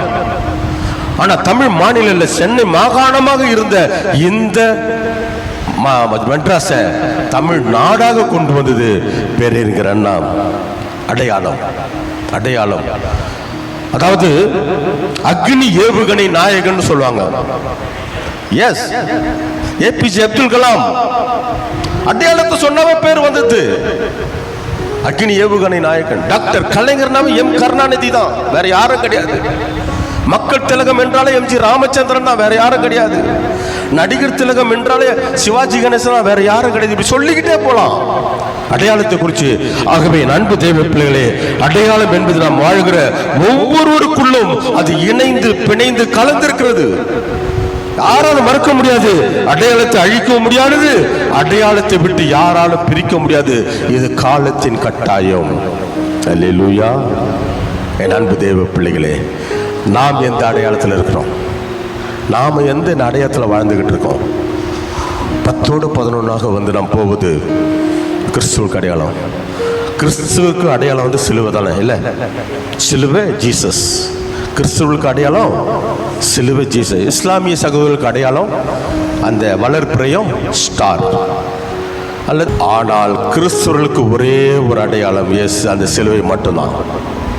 சிலுவையில் தன்னுடைய இரத்தத்தை மட்டுமல்ல, தன்னுடைய அந்த மேலான அந்த உயிரை கொடுத்தார். சிலுவை அடையாளம். இஸ்லாமிய சகோதரர்களுக்கு அடையாளம் என்பது அந்த வளர்ப்புறையும் ஸ்டாரு, இன்னொன்று 786. இப்படி சொல்லிக்கிட்டே போலாம். ஆகவே அன்பு தேவ பிள்ளைகளே, நீயும் நானும் எந்த அடையாளத்தில் நாம் இருக்கிறோம்? அடையாளம் ஒவ்வொருவருக்கும் அடையாளம் தேவை. அதுதான் சாட்சி. உன்னுடைய சாட்சி தான் அடையாளம். தேவனுக்குள்ளாக நீ எப்படி வாழ்கிறாய், தேவனுக்குள்ளாக நீ எப்படி வாழ்க்கை கடந்து செல்கிறாய், இதுதான் நம்முடைய அடையாளம். பிறருக்கு நாம் சாட்சியாக இருக்க வேண்டும், பிறருக்கு நாம் நன்மை பயக்கும் ஆத்மாவாக இருக்க வேண்டும். இதுதான் முக்கியமான ஒரு சாட்சி. கிறிஸ்துவர்கள் என்ன தெரியுமா? சுயநலத்தை பார்க்க மாட்டாங்க. உண்மையான கிறிஸ்தவர்கள் சொல்றேன், சுயநலத்தை. நான் சுயநலத்தை பார்த்துருந்தேன்னா 35 வருஷமா நான் கிராம ஊழியத்தை செஞ்சிருக்க மாட்டேன். எங்க அண்ணன் சுயநலத்தை பார்த்துருந்தாருன்னா இவ்வளவு பெரிய சபையை கட்டி மக்களுக்கு சமாதானத்தை அந்த அந்த சுவிசேஷத்தை சொல்லியிருக்க மாட்டார். சுயநலத்தை பார்த்துருந்தா அவர் கால் மேல காலை போட்டு சாப்பிடுறதுக்கு தேவன் அவரை ஆசீர்வதிக்க. ஏன் உங்களை எல்லாம் கூப்பிட்டு தேவனுடைய நாமத்தை ஒருமனமா மகிமைப்படுத்திக் கொண்டிருக்கிறார் என்றால் அவருக்கு சுயநலம் இல்லை. உண்மையான கிறிஸ்தவர்களுக்கு சுயநலம் இல்லை. என் அன்பு தேவ பிள்ளைகளே, பிறர் நலத்தான் காட்டுவோம். நம்ம மட்டும் பரலோகம் போனா பத்தாது. நம்மை சார்ந்தவர்களும், நம்முடைய குடும்பங்களும், நம்முடைய நண்பர்களும், நம்முடைய உறவினர்கள் அத்தனை பேரும் பரலோகம் போக வேண்டும் என்று நினைக்கிற ஒவ்வொரு கிறிஸ்தவனும் அவன் தேவனுடைய பிள்ளையாக இருக்க வேண்டும். அல்லேலூயா. ஆகவே இந்த உலகத்திலேயே 2 பேரை அடையாளம் காட்டலாம். உலகத்திலேயே அது எந்த மாதிரியான கண்ட்ரியில் இருந்தாலும் சரி, அவங்க எந்த மாதிரி சூழ்நிலையாக இருந்தாலும் சரி, 2 பேரை நாம் உச்சபட்சமான அடையாளத்தை காட்டலாம். ஒன்று தாய், இன்னொன்று தந்தை. இந்த தாயுடைய அடையாளம் என்ன தெரியுமா? அன்பு மட்டும்தான். அன்புனா தாய், தாயினா அன்பு. நீங்க நினைக்கலாம், ஏன் அப்பாக்கு இல்லையா அன்பு, என் நண்பனுக்கு இல்லையா, என் மனைவிக்கு இல்லையா, என் கணவனுக்கு இல்லையா, என் பிள்ளைங்களுக்கு இல்லையா? பெற்றோர் இருக்கு. ஆனா தாயுடைய அன்பு மாதிரி இந்த உலகத்துல எந்த அன்பும் இல்லை. எந்த அன்பும் இல்லை, அதுக்கு ஈக்குவலா எந்த அன்பும் இல்லை. ஏனென்றால் அந்த தாயுடைய அன்பு அப்பழுக்கற்ற அன்பு. சூது தெரியாத, கபடி இல்லாத, சூதுவாது தெரியாத ஒரு கபடற்ற ஒரு யதார்த்தமான அன்புதான் ஒரு தாயுடைய அன்பு. அந்த அன்புக்கு ஈடு இணை எதுவுமே இல்லை. தாயினா அன்பு, அன்புதான் தாய். ஏன் இதை உறுதியோடு, இதை வைராக்கியமா நான் சொல்றேன்னு, என் அன்பு தேவ பிள்ளைகளே, அந்த பிள்ளையின் முகத்தை கூட அவள் பார்த்திருக்க மாட்டாள். அந்த பிள்ளையுடைய குரலை கூட அவள் கேட்டிருக்க மாட்டாள். அந்த பிள்ளையுடைய நிறத்தை கூட அவள் கணித்திருக்க மாட்டாள். அந்த பிள்ளையுடைய குணத்தை கூட அவள் பார்த்திருக்க மாட்டாள். குரலை கேட்கல, நிறத்தை பார்க்கல, முகத்தை பார்க்கல, குணத்தை பார்க்கல. ஆனாலும் அந்த பிறக்க போகிற அந்த குழந்தையின் மீது வைக்கிற அன்பு இந்த உலகத்துக்குள்ள ஈடு இணை இல்லாத அன்பு. எப்படி பிறந்தாலும் காக்கைக்கு தன் கொஞ்சம் பொன் கொஞ்சு என்று சொல்வது போல அந்த பிறக்க போகிற குழந்தைக்கு அவர்களை எதிர்பார்க்கிற அந்த குழந்தை மேல வைக்கிற அன்பு ஒரு சாதாரணமானதல்ல. அளவு கடந்த அன்பு தாய் மீது வைப்பான். அந்த தாய் பிள்ளை மீது வைப்பாள். இதுதான் தாயுடைய அன்பு. இதுதான் உண்மையான அன்பு. அது பரிசுத்தமுள்ள அன்பு. எதையும் எதிர்பார்க்காத அன்பு தான் ஒரு தாயுடைய அன்பு. இந்த தாயை உதாரணப்படுத்திதான் நீயும் நானும் ஆராதித்துக் கொண்டிருக்கிற அந்த தேவன். ஒரு வசனத்தை வாசிப்போம். ஏசாயாவின் தீர்க்க தரிசன புஸ்தகம் 66:13 வாசிப்போம்.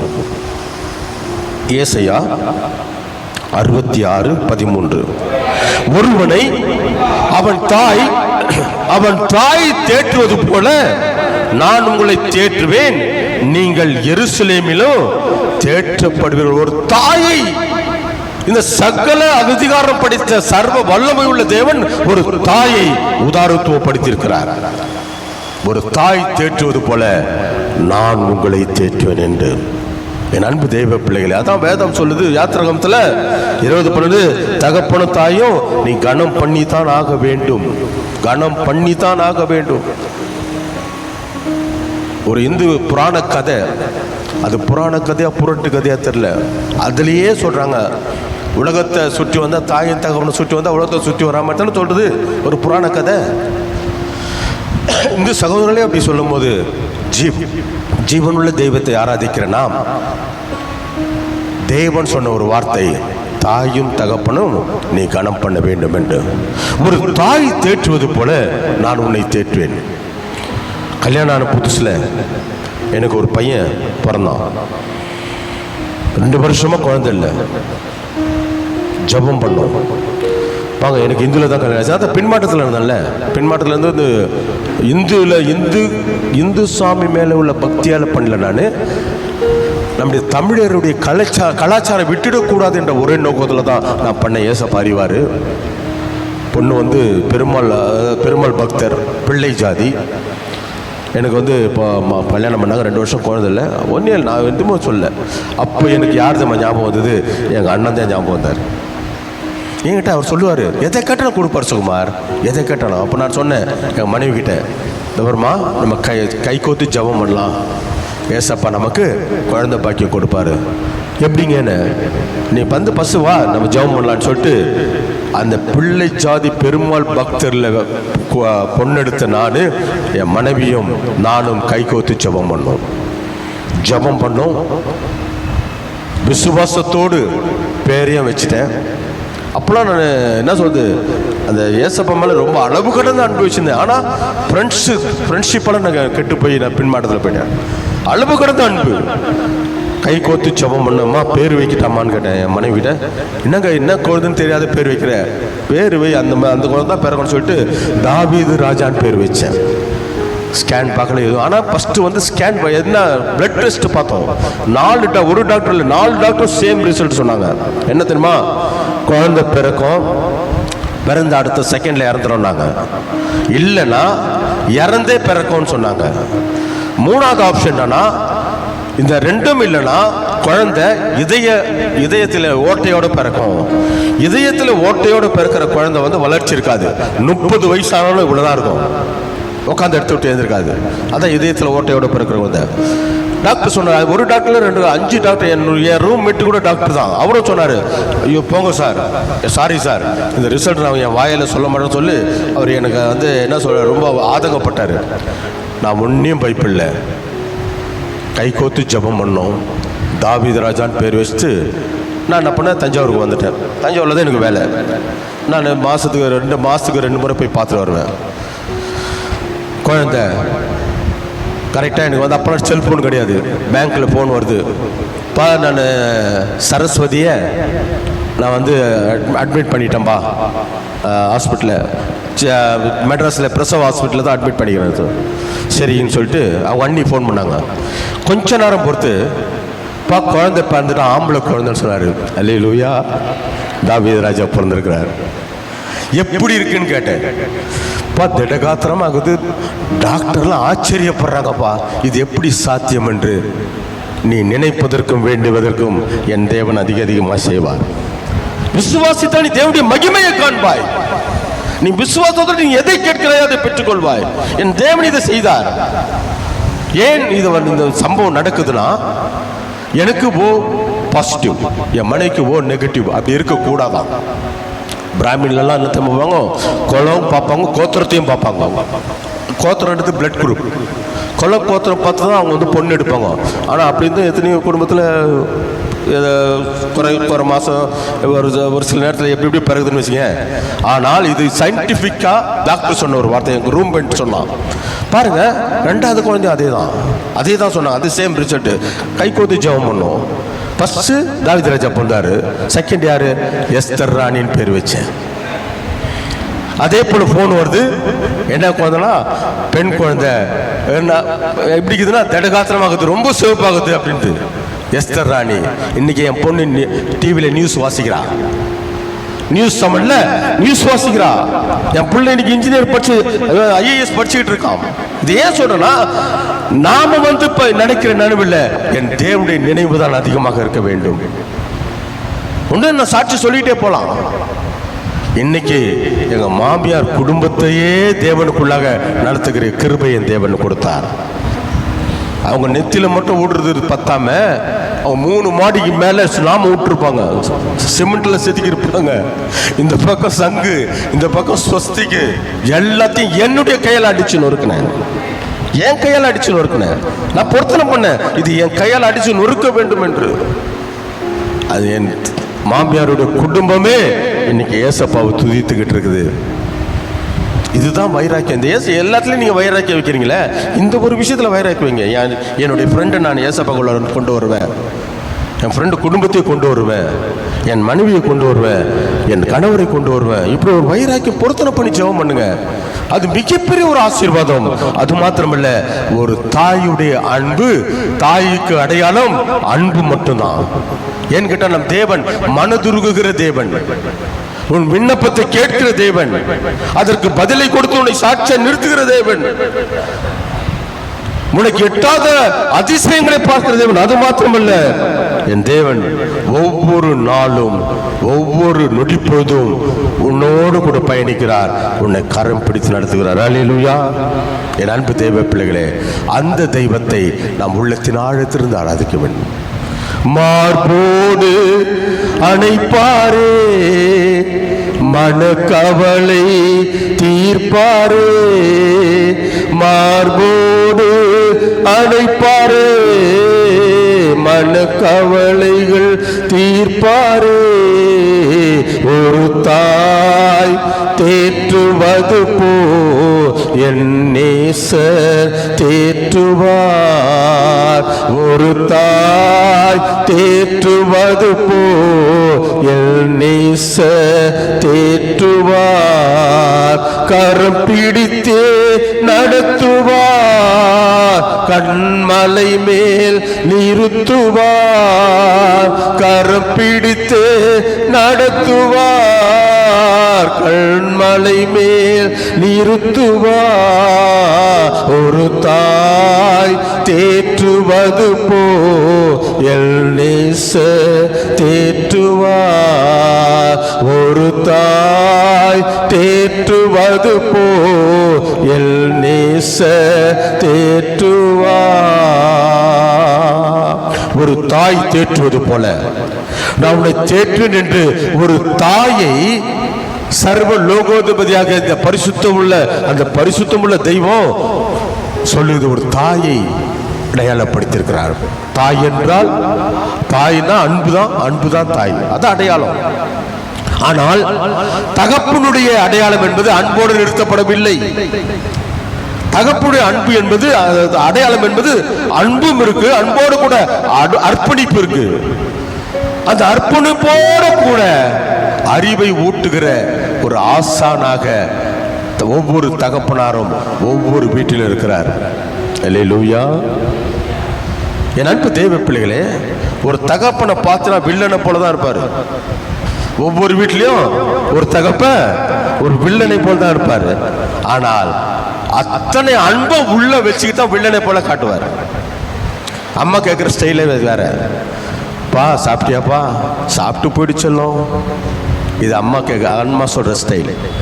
அப்பா என்ன சொல்ல, டேய் மரியாதையே சொல்ல, சாப்பிட்டு தான் நீ வெளியே போகணும். சாப்பிட்டாடா நீ, இன்னும் அவ்வளோ லேட்டு, இது அப்பா சொல்ற ஸ்டைல்.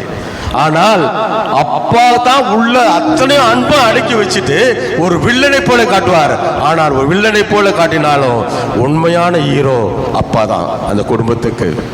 உண்மைதானே? உண்மையான ஹீரோ அவர் தான். என் அன்பு தேவ பிள்ளைகளே, அதாவது 10 மாதம் சுமக்கிற ஒரு தாய் உன்னதமானவள். ஒரு குழந்தையை 10 மாதம் சுமக்கிறாள் என்றால் அந்த தாய் உன்னதமானவள். ஆனால் ஆயுள் பூராவும் அந்த குடும்பத்தையே சுமக்கிற ஒரு தகப்பன் உன்னதத்திலும் உயர்ந்தவர். இதான் உண்மை. ஒரு குடும்பம் சந்தோஷத்தோடு வண்ணமயமா சமாதானத்தோடு இருக்குதுன்னா அந்த தகப்பன் ஒவ்வொரு நாளும் சந்திக்கிற ஒரு போராட்டம்.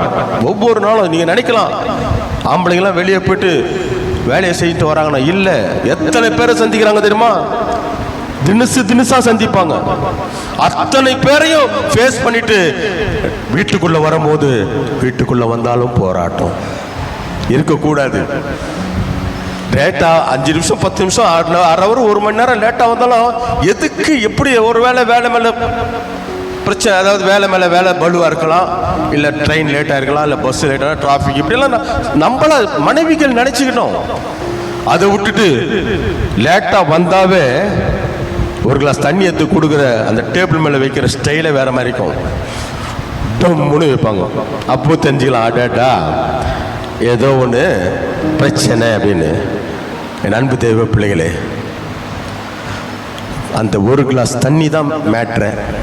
காலையில் போயிட்டு நைட்டோ இல்லை சாயங்காலமோ வராருன்னா அந்த ஒரு கிளாஸ் தண்ணியை கொடுத்துட்டு அந்த நெத்திய தலையை தடவி கொடுறாங்க தெரியுமா? வெளியே நடக்கிற அத்தனை போராட்டமும் சண்டையும் அந்த ஒரு கிளாஸ் தண்ணி அந்த தடவி கொடுத்துல மறைஞ்சிரும். இதுதான் அன்பு, இதுதான் உண்மை. அவர்கிட்ட நீங்க சமாதானப்படுத்தணும்.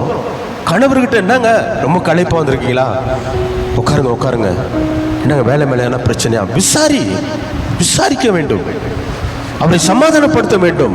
அந்த தண்ணியை நீங்க தலையை கோவுற அந்த தடவி விடுற அந்த ஸ்டைல் தான் அது உண்மையான அந்த அன்பை வெளிப்படுத்தும். அந்த கோபெல்லாம் தணிஞ்சு அவர் சமாதானமாக மாறுவார். அல்லேலூயா. என் அன்பு தேவ பிள்ளைகளே, ஒரு தந்தையுடைய வாழ்க்கையில ஏற்படுகிற அத்தனை காரியங்களும் சமாதானமும் அவர் சந்திக்கிற ஒவ்வொரு போராட்டம் தான். அந்த தந்தையை குறித்து நாம் ஆராதிக்கிற அந்த தெய்வம் சொல்லுது.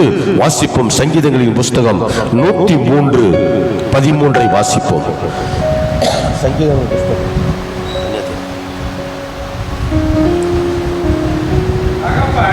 தகப்பன் தன் பிள்ளைகளுக்கு இறங்குறது போல கர்த்தர் தமக்கு பயந்தவர்களுக்கு அவர் இறங்குகிறார். அன்பு தேவனுடைய பிள்ளைகளே, இந்த உலக ரட்சகராகிய கருவில் இருக்கும் போதே உன்னையும் என்னையும் பேர் சொல்லி அழைத்த அந்த சர்வ வல்லவரே ஒரு தகப்பனை உதாரணப்படுத்தி இருக்கிறார். ஒரு தகப்பன் தன் பிள்ளைகளுக்கு இறங்குகிறது போல கர்த்தர் தமக்கு பயந்தவருக்கு இருக்கிறார். எந்த பிள்ளைக்காவது எந்த தகப்பனாவது இல்லைன்னு சொல்லிக்கிறாங்களா? நான் சொன்னதில்லை, என் பிள்ளைகளுக்கு இல்லைன்னு இது வரைக்கும் சொன்னதில்லை. கேட்டது நான் கேட்குற மாதிரி, அதாவது நான் வாங்கி கொடுக்குற தகுதி உள்ளது மாதிரி தான் என் பிள்ளைங்க கேட்கும். இது வரைக்கும் நான் இல்லைன்னு சொன்னதில்லை. அது எந்த காரியமாக இருந்தாலும் சரி. இந்த டிவி நியூஸ் வாசிக்கும் போது கூட நான் பிரயாசப்படல, நான் முயற்சி எடுக்கலை. என் பொண்ணை வீட்டில் ப்ராக்டிஸ் பண்ணி கிட்டத்தட்ட 4 டிவி, சன் டிவி, சத்தியம் டிவி அண்டு புதிய தலைமுறை நியூஸ் 4த்துக்கும் அப்ளிகேஷன் போட்டு சத்தியத்தில் போய் என்ட்ரி அட்டன் பண்ணி அது ஃபெயிலான பிறகு நியூஸ் செவனில் பாஸ் ஆச்சு. எல்லாமே வந்து சொல்லுது, டேடி நாளைக்கு நியூஸ் செவனில் நான் நியூஸ் வாசிக்க போகிறேன். என்னம்மா சொல்கிறேன்? ஒரு வார்த்தை கூட சொல்லியா? இல்லை டேடி நான் ப்ராக்டிஸ் பண்ணிகிட்டே இருந்தேன், சக்ஸஸ் எதுவுமே ஆகலை, இது சக்ஸஸ் ஆயிடுச்சு. பேர் சொல்லும் ஒரு பிள்ளை இருந்தாங்க, எனக்கு பேர் சொல்லுகிற ஒரு பெண் பிள்ளை இருந்தால் உலகம் பூராவும். அமெரிக்காவில் எங்கள் தம்பி பையன் இருக்கான், அவன் சொல்கிறான், அப்பா ஜெனிமாவை பார்த்தம்பா, ஜெனிமாவை பார்த்தம்பா. என்னப்பா? நியூஸ் செவனில் பார்த்தம்பா, லைவாக வாசிச்சுப்பா. உலகம் பூராவும் அது சொல்லும் போது சொல்லுவோம், வாசிப்பவர் ஜெனிஃபர் எஸ்தர் சுகுமாரன் தான் சொல்லுவோம். இது ஏன் சொல்றேன்னா, தேவனுடைய பிள்ளைகளை நாம் தேவ சமூகத்தில் வளர்க்க வேண்டும். நீ சோறு ஊற்றியோ இல்லையோ, அதோடு கூட அறிவையும் தேவனுடைய அன்பையும் ஊற்ற வேண்டும், ஒழுக்கத்தையும் ஊற்ற வேண்டும். ஆளும் வளரணும், அறிவும் வளரணும், அதுதான் வளர்ச்சி. இல்லைன்னா அது வளர்ச்சி இல்லை. ஒரு புள்ள தென்னை மரம் மாதிரி வளர்ந்துட்டு அதுக்கு புத்தி இல்லைன்னா எப்படி இருக்கும்? அந்த புள்ளையா இருக்காது. என் அன்பு தேவ பிள்ளைகளே, இந்த பிள்ளைங்களாம் வந்து உட்காந்துக்கிறது எனக்கு எவ்வளோ ஒரு மகிழ்ச்சி. எத்தனை பிள்ளைகள் இன்றைக்கு நேரத்தை வீணடித்து கொண்டிருக்கிறார்கள். நியூஸ்ல திறந்தா பார்க்கலாம், 7 வயசு 8 வயசு பெண் பிள்ளைகளை அந்த மிருகம் என்ன பண்ணுது. அதனால தான் பிள்ளைகள் நம்ம கண்ணோட்டத்திலே இருக்க வேண்டும், நம்முடைய கண்ணோட்டத்திலே இருக்கணும். கையை பிடிச்சி வெளியே வரும்போது கையை பிடிக்கணும். அந்த பிள்ளைக்கு நம்ம அறிவுரை கூறணும். அந்த அறிவுரை கூறி தேவனுடைய சமூகத்தில் வளர்ந்தா தான் அந்த பிள்ளை பக்குவப்பட்டு வளரும். நாளைக்கு மிகப்பெரிய ஒரு சாட்சியாக அந்த பிள்ளை வளரும். என் அன்பு தேவ தோளுக்கு மேலே வளர்ந்தா தாங்க தோழ. அது வரைக்கும் நம்ம அந்த பிள்ளை நம்ம கண்ணு கருத்துமா இருக்கணும். அது ஆண் பிள்ளையா இருந்தாலும் சரி, பெண் பிள்ளையா இருந்தாலும் சரி. என் அன்பு தேவ பிள்ளைகளே, நம்ம தேவ ஞானத்தோடு நடக்க வேண்டும். தேவிய ஞானத்தோடு நடந்தாதான் இந்த காரியத்தை தேவன் நம்முடைய குடும்பத்தில் வாக்கிய பண்ணுவார். தகப்பன் என்றால் அன்பு மட்டுமல்ல, அர்ப்பணிப்பும் அறிவும் அறிவூட்டுகிற ஒரு ஆசானாக நம்முடைய தகப்பனுகிறார். இதுதான் மிகப்பெரிய ஒரு அடையாளம். இந்த 2 அடையாளத்தை மறக்கிறவர்கள் மனுஷனே கிடையாது. அப்பா அம்மா தாங்க தேவன் அனுப்பின தேவ தூதர்கள். அவர்கள் நமக்கு அப்பா அம்மா வந்து தேவாதி தேவனாகி இயேசு கிறிஸ்து அனுப்பின தேவ தூதர்கள். நீங்க அவங்களை கனம் பண்ணி தான் ஆகணும். அவளை கனம் பண்ண நம்ம ஆசீர்வாதமாக இருந்துகிட்டே இருப்போம். எல்லா சூழ்நிலையிலும் தேவன் நம்மளை ஆசீர்வதிப்பார். நீ தாயை தகப்பனை கனம் பண்ணால், நீ தாயை தகப்பனை கனம் பண்ணலான்னா நம்ம தேவன் ஆசீர்வதிக்கும். அது மாத்திரமல்ல, ஒரு படி மேலே சொல்றேன், ஆவிக்குரிய தகப்பனாராகிய நம்முடைய போதகரை கனப்படுத்த வேண்டும். முக்கியமா மாம்சத்துக்குரிய வளர்ச்சியில அம்மா அப்பா நம்மளை வளர்த்துட்டாங்க. ஆனால் ஆவிக்குரிய வளர்ச்சியில நம்ம வளர்க்கறது யாருன்னா ஆவிக்குரிய தகப்பனாரும் ஆவிக்குரிய தாயும் தான். அவங்களை நீங்க கனப்படுத்திதான் ஆக வேண்டும். இன்னைக்கும் நான் வந்து இவரை நினைக்கிறது காரணம், என்னை வளர்த்த வளர்ப்பு அந்த மாதிரி. என் அன்பு தேவ பிள்ளைகளே, அதே போல பள்ளிக்கூடத்தில் ஆசிரியர்களை கனப்படுத்த வேண்டும். ஆசிரியர்களை கனப்படுத்தலாம். நம்முடைய வாழ்க்கை மட்டுமல்ல, பிறருக்கு நாம் எடுத்துக்காட்டாக நாம் வாழ முடியும். இன்றைக்கும் நாங்கள் எங்கள் டீச்சரை பர்த்டே அன்றைக்கி இன்றைக்கும் எங்கள் டீச்சர் கிட்டத்தட்ட 80-85 வயசாச்சு. வசந்தகுமாரின்னு ஒரு டீச்சர். நாங்கள் குரூப்பாக போய் சந்திக்கிறோன்னா அவங்க மேலே வச்ச அன்பு, அவங்க எங்கள் மேலே என் மேலே வச்ச அன்பு, எங்கள் மேலே வச்ச அன்பு, எங்களை புள்ளன்னு தான் சொல்லுவாங்க. கிளாஸில் எங்களை புள்ள, என் பிள்ளைய நீ எப்படி அடிக்கலான்னு தான் கேட்பாங்க. இன்னொரு டீச்சரை போய் ஃபைட் பண்ணுவாங்க. என் பிள்ளைய நீ எப்படி அடிக்கலாம், என் பிள்ளை அந்த தப்பு செஞ்சிருக்காதுன்னு சொல்லி போய் ஃபைட் பண்ணுவாங்க. ஏன்னுக்கிட்டா நாங்கள் தாயும் பிள்ளையமாக டீச்சர்கிட்ட நாங்கள் பழகணும்.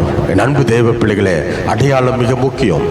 நீ வாழ்ந்துக்கிட்டு இருக்கிற இந்த சூழ்நிலையிலே உன்னுடைய அடையாளம் என்ன? கிறிஸ்துவனுடைய அடையாளம் என்ன? கிறிஸ்துவனுடைய அடையாளம் என்பது சகிப்புத்தன்மை. எல்லாவற்றையும் விட்டு கொடுத்தா நம்ம ஒருபோதும் கெட்டு போக மாட்டோம். ஆனா கெட்டு போகிற நினைக்கிறவர்கள் அவர்கள் ஒருபோதும் விட்டு கொடுக்க மாட்டார்கள். விட்டு கொடுக்கணுங்க. கணவனுக்கு மனைவி விட்டு கொடுக்கணும். பெற்றோர்களுக்கு பிள்ளைகள் விட்டு கொடுக்க வேண்டும். பிள்ளைகள் பெற்றோருக்கு விட்டு கொடுக்க வேண்டும். விட்டு கொடுத்த ஒரு டம்ளர் வீட்டில் இருக்குது, போகும்போது ஒரு உத விட்டோம், வரும்போது ஒரு உத விட்டோம். ஆனால் அந்த டம்ளரை எடுத்து வச்சுட்டு நீ போனீன்னா அதான் சமாதானம். விட்டு கொடுக்கறது. உத விட்டு யார் இந்த டம்ளர் இங்கே வச்சது? அறிவில்லை, அறிவில்லை. இப்படி சண்டை போட்டா தான் அங்கே பிரச்சனை உருவாகும். உனக்கும் டென்ஷனு, நீயும் டென்ஷனை ஏற்றிக்கிற, குடும்பத்திலேயே பிரச்சனை வரும். அந்த டம்ளர் தூக்கி மேலே வச்சுமா, டம்ளர் கீழே கிடதுமா, பார்த்து வைங்கம்மா, இருக்கிற இடத்துல வைங்கம்மா, தட்ஸ் முடிஞ்சு போச்சு. என் அன்பு தேவ பிள்ளைகளே, பிள்ளைகள் பெற்றோரை கனப்படுத்த வேண்டும். பெற்றோர்கள் பிள்ளைகளை நடக்க வேண்டிய விதத்தில் நாம் நடக்க வேண்டும். என் அன்பு தேவ பிள்ளைகளே, ஆகவே இன்னும் ஒரு 10 நிமிஷம் நான் முடிச்சிடுறேன். பிசாசை மேற்கொள்ளுகிற அடையாளம் என்ன? அடையாளத்தில் பிசாசை மேற்கொள்ளுகிற அடையாளம். யாத்ராகமம் புஸ்தகம் 12:13.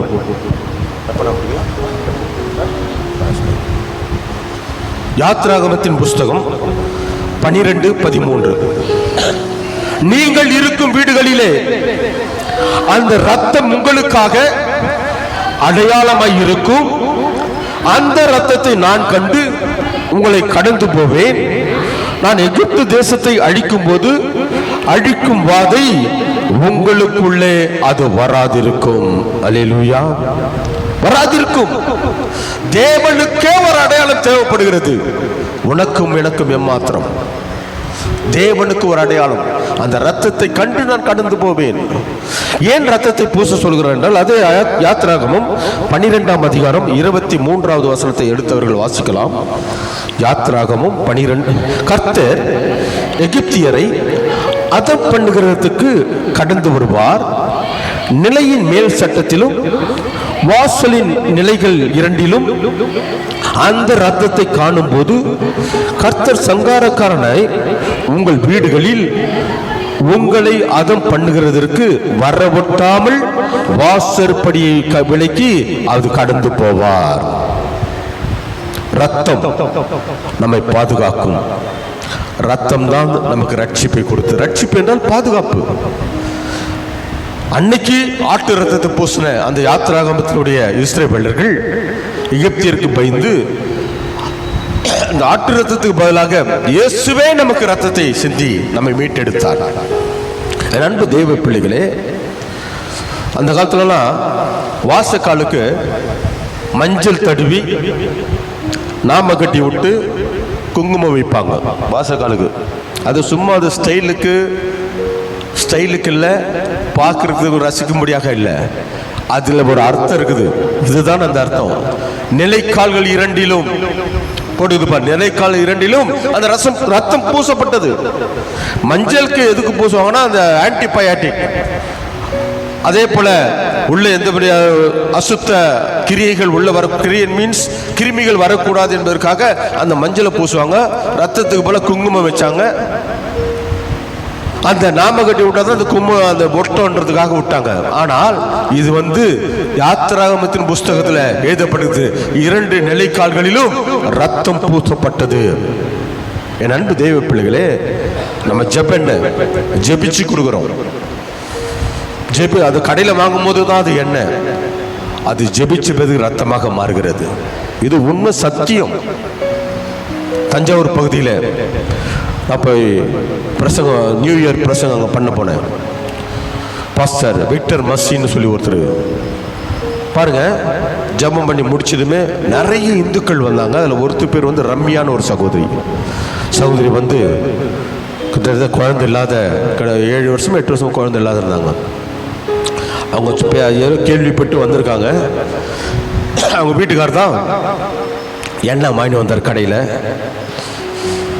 ஜெபம், நானும் பாஸ்டரும் ஜெபம் பண்ணி அந்த சகோதரி தலைமையில் 2 சொட்டு தான் விட்ட. புழுவு துடிக்கிற மாதிரி துடிச்சுது. அவன் வீட்டுக்காரன் பயந்துட்டான், அலறிட்டான். ஐயோ என் மனைவிக்கு என்னாச்சு? ஒன்னே அவளை பார்க்க அமைதியாரு சொல்லிட்டு தலையில கையை வச்சு பேரை கேட்குறேன், உன் பேர் என்னன்னா, என் பேர் கஸ்தூரின்னு சொல்லுது. அந்த பொண்ணு பேரு ரம்யா. என் பேர் கஸ்தூரின்னு சொல்லுது. ஏன் வந்த? அவளை எனக்கு ரொம்ப பிடிக்கும், நான் வந்தேன். போயிடுறியா? என்னால் போக முடியாது. இல்லை நீ போய் தான் ஆகணும்னு சொல்லி அந்த ஜபனை மீண்டும் ஜபம் பண்ணி தெளிக்கும் போது அது எரியுதுன்னு சொல்லிட்டு அந்த பிசாசு ஓடிச்சு. சாதாரண எண்ணெய் ஜபம் பண்ண பிறகு அது ரத்தமாய் மாறியது. பைபிளில் போட்டுக்குதுங்க. கானா ஒரு கல்யாணத்தில் பச்சை தண்ணீரை தேவன் ருசியுள்ள ரசமாக மாற்றினார்.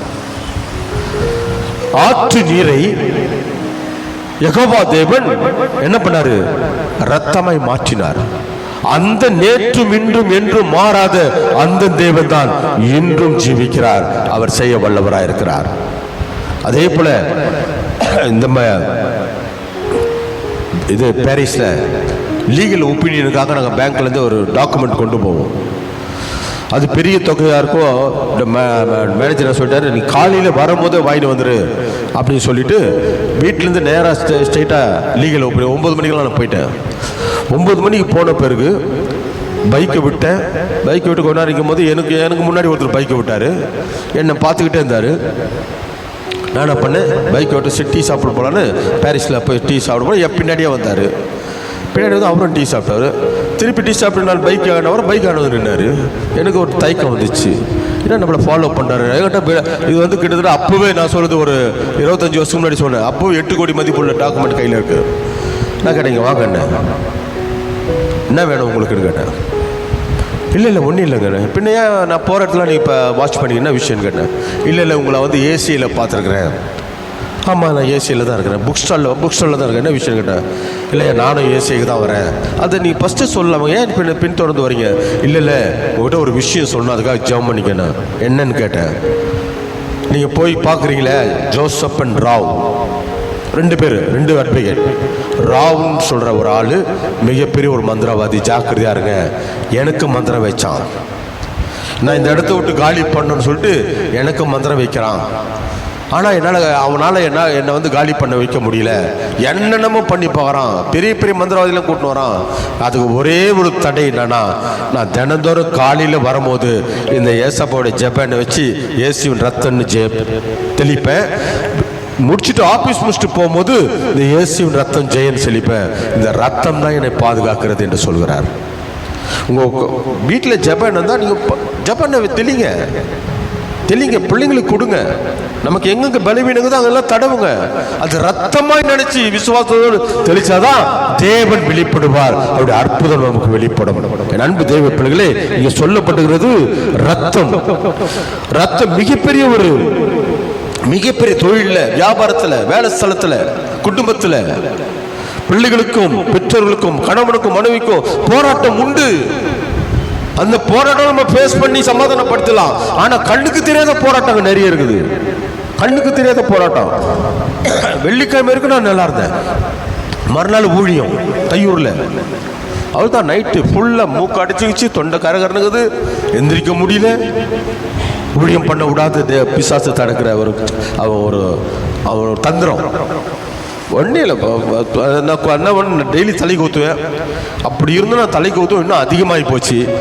அப்படி இருந்து நான் ஊழியத்தை பண்ணிட்டு இருந்தேன். ஆனால் நம்ம வந்து சபைக்கு வர விடாதபடி பிசாசு தடுப்பான். தேவனுடைய வார்த்தையை கேட்க விடாதபடி பிசாசு தடுப்பான்.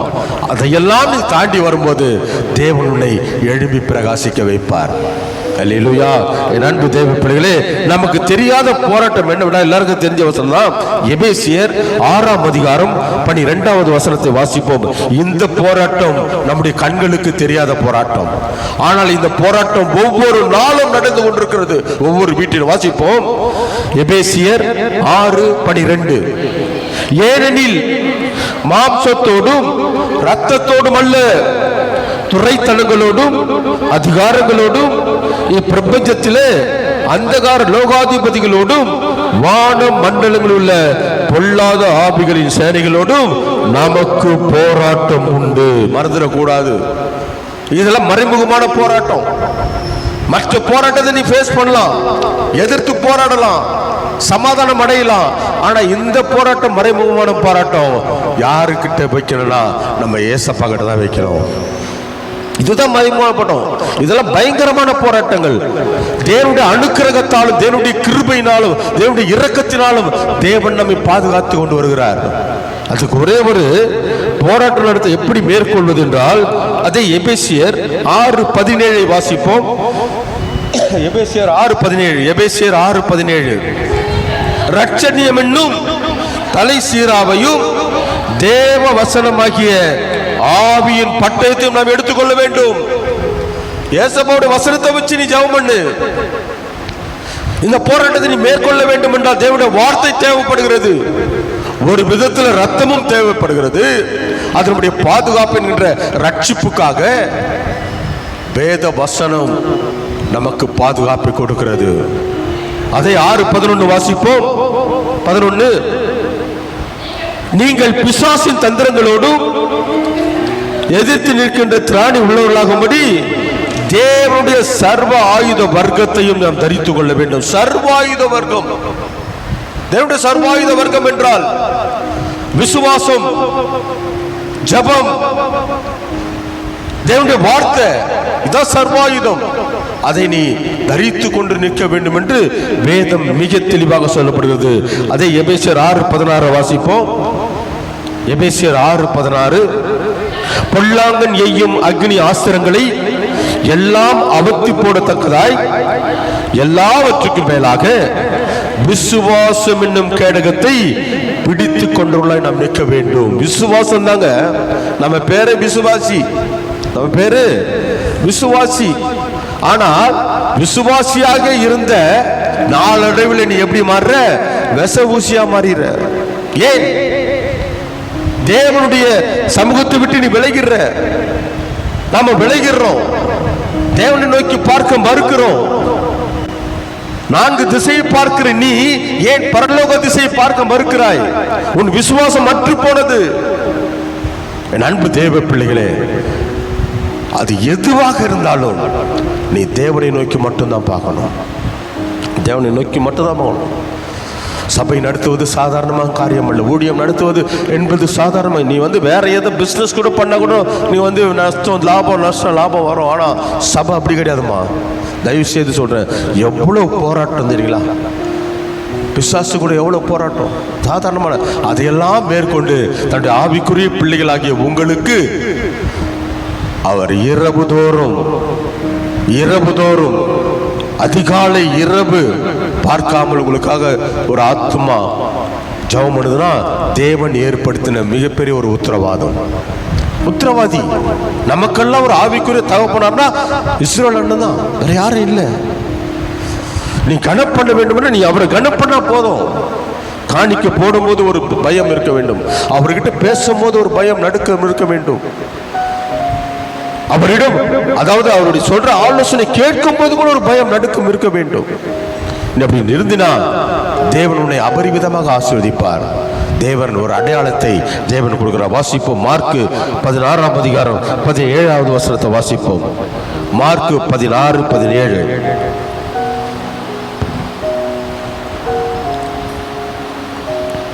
துரிதமாக வாசிப்போம். விசுவாசிக்கிறவர்களால் நடக்கும் அடையாளங்கள் ஆவன. என் நாமத்தினாலே பிசாசுகளை துரத்துவார்கள். அவர் நாமமான அப்போ தேவனுடைய நாமம் தான் பிசாசை துரத்துறது. தன்னுடைய சுயபலம் அல்ல, சுய சிந்தை அல்ல. பிசாசுடைய தந்திரங்களை முறியடிக்க வேண்டும் என்றால், பிசாசை துரத்த வேண்டும் என்றால் நீ அவருடைய நாமத்தினால் மட்டும்தான். தேவனுடைய நாமம் என்பது சாதாரணமானதா? வானிலும் பூமியிலும் அவருடைய நாமம் இல்லாமல் வேறு நாமம் கட்டளையிடப்படவில்லை என்று வேதம் மிக தெளிவாக சொல்லப்படுகிற அன்பு தேவனுடைய பிள்ளைகளே. ஆகவே நாம் நீயும் நானும் எந்த அடையாளத்தில் இருக்கிறோம்? எந்த அடையாளத்தில் நம்ம ஜீவித்துக் கொண்டிருக்கிறோம்? ஒரு பொருத்தனை எடுத்துக்குவோம். ஒரு வைராக்கியம், தேவனுக்குள்ளான ஒரு வைராக்கியம். நம்முடைய குடும்பத்துக்கு ஜெபம் பண்ணுவதை காட்டிலும் பிறருக்கு ஜெபம் பண்ணி அதுக்கப்புறம் நீ குடும்பத்துக்கு ஜெபம் பண்ணா உண்மையிலேயே அந்த ஜெபம் கேட்கப்படும். ஒரு பிள்ளையை ஊட்டி வளர்த்தா தான் பிள்ளை தானா வளரும். ஒவ்வொரு நாளும் இரவும் பகலும் அதிகாலை ஜெபத்துல நம்முடைய ஆவிக்குரிய தகப்பனாரை ஜெபிக்க மறக்கவே கூடாது, மறக்கவே கூடாது. அவருடைய குடும்பத்தை நீ ஜெபிக்க மறக்க கூடாது. அவருக்கு பண்ற கணம் அதுதான். என் அன்பு தேவ பிள்ளைகளே, நம்ம ஏசப்பாக அவர் மூலியமா தான் நம்ம தெரிவிக்கிறோம். அவர் தான் நமக்கு உத்தரவாதி, தேவனால் நியமிக்கப்பட்ட ஒரு உத்தரவாதி. அவருக்கு நாம் கனப்படணும். அது அடையாளம் என்ன? ஏசப்பா நமக்கு நம் மூலமா கொடுக்கிற அடையாளம் என்ன? அவரை பரிசுத்த உள்ளத்தோடு, முழு பலத்தோடு, முழு ஆத்மாவோடு நீ அவரை தொழுது கொள்ள வேண்டும், அவரை நோக்கி பார்க்க வேண்டும்.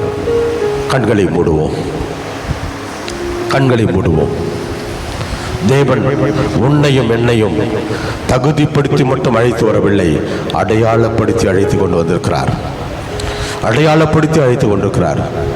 ஒப்புக்கொடு, முழுவதுமாய் ஒப்புக்கொடு, அர்ப்பணி. சமூகத்தில் நீ சமர்ப்பணமாக மாறிவிடு. தேவன் எல்லா காரியத்தை வாய்க்க பண்ணுவார். அன்பின் பரலோக பிதாவே, இயேசு கிறிஸ்துவின் விலையேறப்பெற்ற நாமத்தினாலே இந்த சமூகத்தை நோக்கி இந்த காலை வேளையிலே அப்பா ஞாயிறு ஆராதனைகளை எங்களை முழுமையாக ஒப்பு கொடுக்கிறோம். வந்திருக்கிற அத்தனை பிள்ளைகளையும் தேவன், அவர் குடும்பங்களையும் தேவன் பொறுப்பெடுத்துக் கொள்ள வேண்டும். விசேஷமாக வந்திருக்கிற வாலிப பிள்ளைகளை ஒப்பு கொடுக்கிறேன். அவருடைய எதிர்காலம் மிகவும் ஆசீர்வாதமாகவும், அந்த பிள்ளைகள் கர்த்தாவே எந்த விதமான நாச மோசங்களுக்கு அப்பா மாட்டிக்கொள்ளாதபடி அந்த பிள்ளைகளை தேவன் கண்ணின் மணியை போல பாதுகாக்க வேண்டும் ராஜா. இந்த பிள்ளைகள் போகிற இடமெல்லாம் தூதர்களை அப்பா தேவனோடு கூட அந்த பாதுகாப்போடு கூட அனுப்புகிறாச்சா. பிள்ளைகளை பெற்றது நல்லது என்று பெற்றோர்கள் சாட்சி சொல்லத்தக்கதாக ஆவிக்குரிய ஜீவத்திலும் மாம்சத்துக்குரிய ஜீவத்திலும் அந்த பிள்ளைகள் நிறைவான வளர்ச்சி கட்டளையிட வேண்டும் ராஜா. அவர்கள் படிக்கிறதையும் எழுதுகிறதையும் வாசிக்கிறதையும் கேட்கிறதும் நினைவிலும் மனதிலும் பதிய வைத்துக் கொள்ளக்கூடிய கிருபை தாங்க. வந்திருக்கிற அத்தனை குடும்பங்களையும் தேவன் பொறுப்படுத்திக் கொள்ளுங்க. குடும்பத்திலே தேவன் இடைப்பட வேண்டும், குடும்பத்தை ஆசீர்வதிக்க வேண்டும். அப்பா அவர்கள் பெருமையாய் வந்தாலும் நிறைய உள்ள பாத்திரமாக திரும்ப கிருபை தாங்கும். அன்பு போதுகிற அண்ணனை ஒப்பு கொடுக்கிறேன். அவருடைய பலவீனம் இயேசுவின் நாமத்தில் மறைய வேண்டும். உச்ச நல முதல் உள்ள கால் வரை சுகமாக்குற வல்லமை இறங்க வேண்டும். அந்நியார் மீது உச்ச நல முதல் உள்ள கால் வரை சுகமாக்குற வல்ல இறங்கி ஒவ்வொரு அவயங்களையும் பலப்படுத்துகிறாச்சா. குடும்பம் முழுவதையும் பொறுப்படுத்திக் கொள்ளுங்க, வழி நடத்துங்க. இயேசுவின் நாமத்தில் பிதாவே, ஆமென், ஆமென்.